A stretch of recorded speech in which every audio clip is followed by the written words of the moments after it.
Seja bem-vindo à nossa Escola Bíblica Online. Estamos na lição 6, cujo assunto é Deus estabelece critérios para a adoração. Temos como ponto de partida o texto de ouro, que é chamado texto áureo, que se encontra em Levítico, capítulo 19. Nós vamos fazer a leitura do versículo 1 e 2. E nos diz assim a palavra do Senhor. Disse mais o Senhor a Moisés: Fala a toda a congregação dos filhos de Israel e dize-lhes: Sereis santos, porque eu, o Senhor vosso Deus, sou santo. O assunto santidade é coisa séria. O assunto santidade é tratado de uma forma específica no livro de Levítico. E é este livro que vai estabelecer critérios de santidade para que o povo possa adorar a Deus. Um Deus santo requer um povo santo. Talvez você, que é crente em Jesus, já foi chamado de fanático ou até mesmo radical, ou quem sabe, excluído de um grupo de amigos por viver de forma santa. Acontece que quando a pessoa vive em santidade, ou seja, em conformidade com a vontade do Senhor, pode trazer algumas situações como estas mencionadas. Agora, quando isso acontece, a gente não tem que ficar triste, pelo contrário, a gente tem que se regozijar em Deus, porque o fato de ter sido chamado desta maneira ou doutra, ou ter até mesmo sido deixado de lado por um determinado grupo, não é porque você cometeu alguma coisa errada, não é que você fez alguma ofensa contra alguém, quer individualmente ou em grupo, de maneira coletiva, mas porque você está vivendo em santidade de vida. Em outras palavras, em conformidade com a palavra do Senhor. Nesse sentido, eu quero tranquilizar. Não fique preocupado, porque a preocupação deveria existir se você estivesse agindo da mesma forma que o mundo age. Isto é, as pessoas que não têm um padrão divino, mas que andam segundo o padrão mundano. Quando a gente fala sobre estas coisas, a gente está lidando com verdade e vivência. E Deus vai justamente estabelecer critérios para a adoração. Quando alguém cometia pecados, e são chamados pecados relacionais, isto é, pecados que envolvia de uma forma direta as outras pessoas, ela precisava fazer o quê? A expiação de tais pecados. E, para tanto, ela precisava, então, fazer ou levar ao sacerdote a fim de que houvesse feito o quê? O sacrifício. Sacrifício para que obtivesse a expiação de pecado. É bom que se diga que todo pecado é contra Deus. Todavia, nós temos uma forma de ensinar de maneira didática que existem duas categorias. Aquele pecado que ofende diretamente a pessoa de Deus e uma outra categoria que é chamada de pecados relacionais ou sociais, que atinge de uma forma também direta o ser humano. Vou dar um exemplo aqui, deste último caso. Quando eu cobiço, eu vou cobiçar algo de alguém, de uma pessoa, de um ser humano. Logo, essa cobiça, por mais que é uma ofensa também contra Deus, porque todo pecado ofende a santidade divina, mas vai atingir, alcançar diretamente aquela pessoa da qual eu estou cobiçando, não é verdade?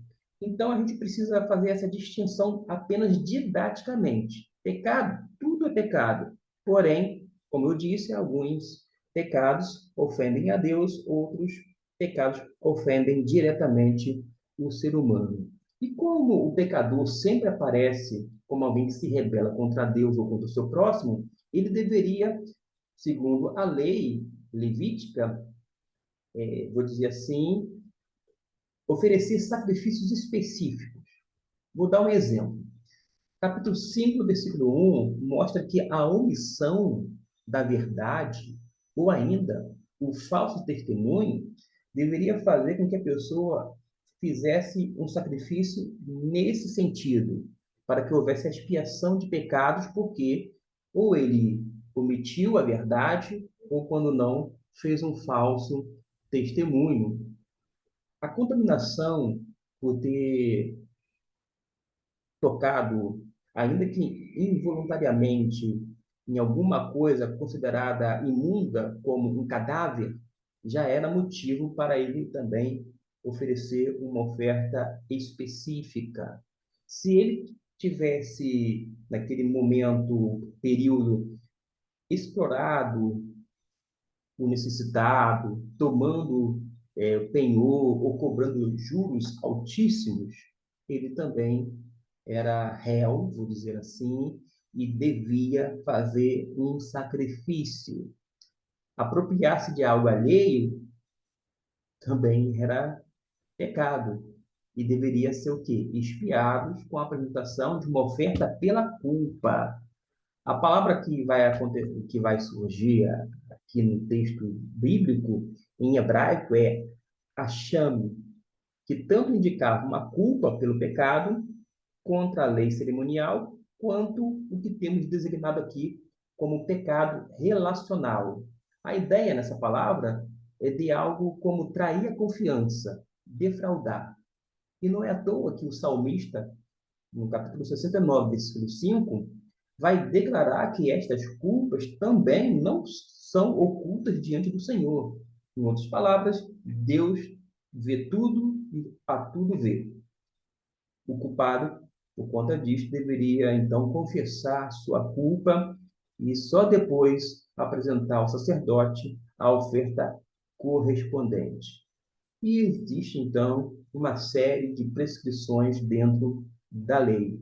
Só assim a culpa seria perdoada. Mas além desses pecados, dessa expiação de pecados relacionais ou sociais, havia também a expiação de pecados contra o cerimonial, que fazia com que aqueles adoradores fossem considerados inaptos ou inabilitados. Quer ver um exemplo? Parece que o nível de exigência para aquele que desejasse ser aceito diante do Senhor em adoração era muito maior. E como parte do cerimonial religioso de Israel, consistia também que, em comidas e bebidas. As leis concernentes ao que deviam comer e beber está prescrita lá em Levítico 11, do versículo 1 até o 47, e visava justamente estabelecer a franca diferença entre o povo de Deus e os adoradores de ídolos. Para nós é até um pouco difícil distinguir e fazer essa diferenciação entre tais animais que se deviam comer, outros que não deveriam se comer, porque uns eram considerados limpos, outros impuros. Ora, os limpos poderiam comer. Agora, os chamados cerimonialmente impuros não se podiam, em hipótese alguma, fazer uso deles, ou seja, comê-los. Em linhas gerais, podemos entender que aqueles que eram proibidos a Israel tinham em sua natureza algo que colocava como incompatível com o padrão de pureza e santidade daquilo que se esperava de uma nação santa. Porque se Deus escolheu uma nação santa, porque ele era e fez com que Israel fosse uma nação realmente separada, impôs as suas leis para este povo, é porque ele queria que ele agisse de maneira diferente de todas as nações existentes. E não é à toa que vai exigir da parte dos sacerdotes e sumo sacerdote um critério muito mais elevado. Se o povo deveria ser santo, o povo de Israel, ainda mais os seus líderes, para mostrar a diferença, porque não havia razão para que um povo separado, santo por Deus, tendo em vista esse caráter de santidade, agisse do mesmo modo que outras nações. A gente vê, então, várias coisas relacionadas não apenas aos alimentos, mas também a muitas outras coisas. Havia, o que a gente pode dizer aqui em poucas palavras, até mesmo questões relacionadas à purificação, ritual de purificação lá em Levítico 12, do versículo 1 até o 8, e do capítulo 15 até o 18. Purificação, porque às vezes a mulher, ao dar à luz, era considerada imunda. Quando fala imunda, cerimonialmente, tá bom, gente? Por causa do sangue e outros fluidos. O homem, ele também era considerado imundo quando ele tivesse algum corrimento, e a gente sabe que se dá como em doenças venéreas, ou até mesmo um fluxo de sêmen. De qualquer maneira, havia um estabelecimento criterioso tanto para o homem quanto a mulher. Tanto o homem quanto a mulher, uma vez livres daquilo que os contaminava, deviam apresentar-se diante do sacerdote com sacrifícios específicos para a expiação. Aí a gente vê um outro ritual de expiação que era feito na época, que era uma exigência contida ali no Antigo Testamento. Hoje em dia, nós sabemos que a pessoa se torna santa a partir do momento da sua conversão. O Evangelho é anunciado, o Evangelho é poder de Deus para todo aquele que nele crê. Esse Evangelho germina na mente e no coração do indivíduo, transforma o seu ser, faz da criatura uma pessoa que se torna filho de Deus. Esse poder transformador faz com que haja e surja uma nova natureza, aquela centelha divina faz com que ocorra aquele processo que a gente chama não apenas de santificação, mas antes disso, ou ao mesmo tempo, simultaneamente, a regeneração, a pessoa se torna uma nova criatura para andar em quê? Em novidade de vida. Andar de maneira diferente, não da mesma forma que vivia anteriormente. E a partir daí a pessoa passa a viver separado por Deus, separado para Deus, para o serviço real. A pessoa passa a servir as pessoas entendendo que é parte também dessa separação, porque não visa jamais o isolamento social, antes que a pessoa venha crescer na graça e no conhecimento, mas por meio de uma vida de serviço cristão. Havia também o dia da expiação, adoradores em busca de comunhão, conforme Levítico, capítulo 16, versículo 1 até o 17. E quando a gente lê esses dois capítulos, 16 e 17, a gente vai observar uma coisa. Israel tinha um dia muito especial, porque nesse dia o sacerdote, depois de haver feito a expiação por si mesmo e por sua família, depois de ter colocado as vestes adequadas e estando adequadamente banhado, ele oferecia um sacrifício anual por todo o povo. E quando a gente lê a carta aos Hebreus, faz alusão justamente a esse sacrifício perfeito, único e universal, que foi feito por Jesus Cristo na cruz. Antes, ano após ano, o sacerdote tinha que fazer esse sacrifício também pelo povo. Agora não. Por que não há mais a necessidade de mais sacrifício ou repetição de sacrifício? Porque Jesus Cristo ofereceu-se a si mesmo e fez um sacrifício único, perfeito e eficaz e abrangente, para toda a humanidade. O sacrifício de Jesus foi feito ali na cruz do Calvário.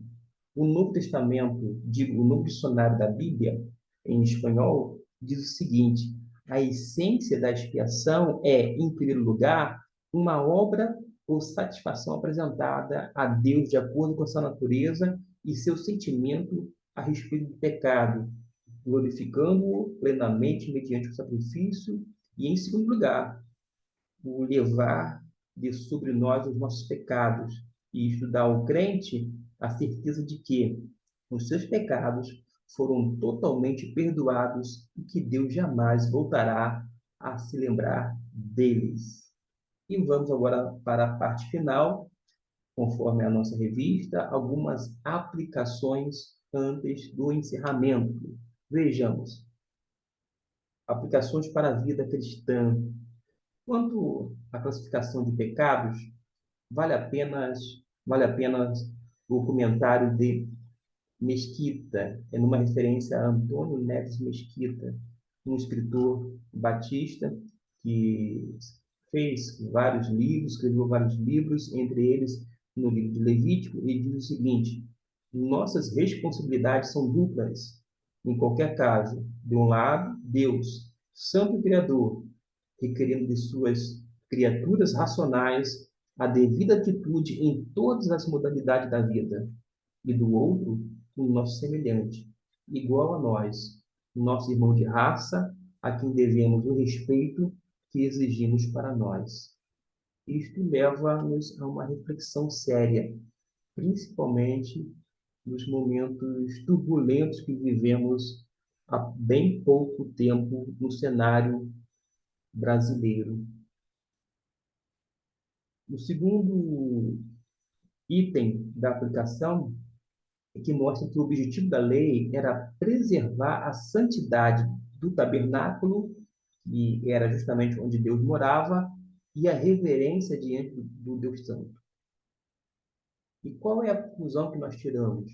Como adoradores cristãos, sabemos que o tabernáculo de Deus no mundo hoje somos nós mesmos, porque Deus passou a habitar em cada um de nós através do seu Santo Espírito.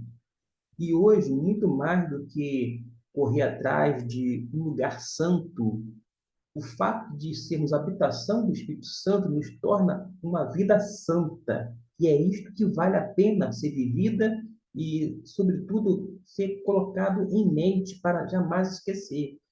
O Espírito Santo habita em cada um de nós e nós precisamos, por extensão, viver uma vida de santidade. Dito de outra maneira, em conformidade com a vontade expressa do Senhor. E por isso precisamos viver e trabalhar para uma vida de santidade, de reverência, para que a nossa adoração seja agradável a Deus.